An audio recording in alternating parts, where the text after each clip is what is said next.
بەخێربێن بۆ کۆڕی چلەی ماتەمینی فەرماندە و پێشمەرگەی ماندوونەناسی کۆڕی خەباتی کوردایەتی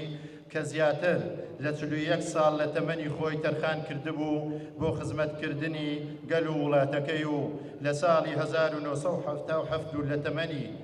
17 ساڵیدا وەکو لاوێکی پێشکەوتن خواز لە مەیدانی کوردایەتی ئەسپی شۆڕژگێڕی و جوامێری تاودا و پەیوەندی کرد بە ڕێخستنەکانی کۆمەڵەی ڕێزدەرانی کوردستانەوە و لە ساڵی 1970 چەکی شەرەفی کردەشان و لە ڕیزەکانی هێزی پێشمەرگەی کوردستان بوو بە پێشمەرگە. کەسێک لە تەمەنی لاویدا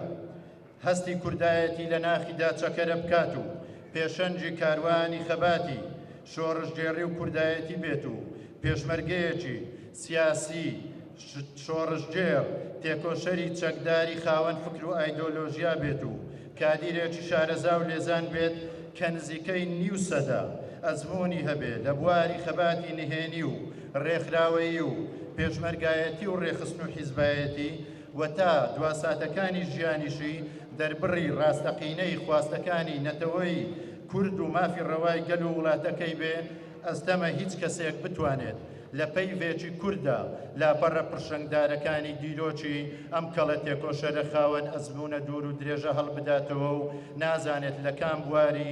ژیانی ئەو نەمرەوە دەست پێ بکەین.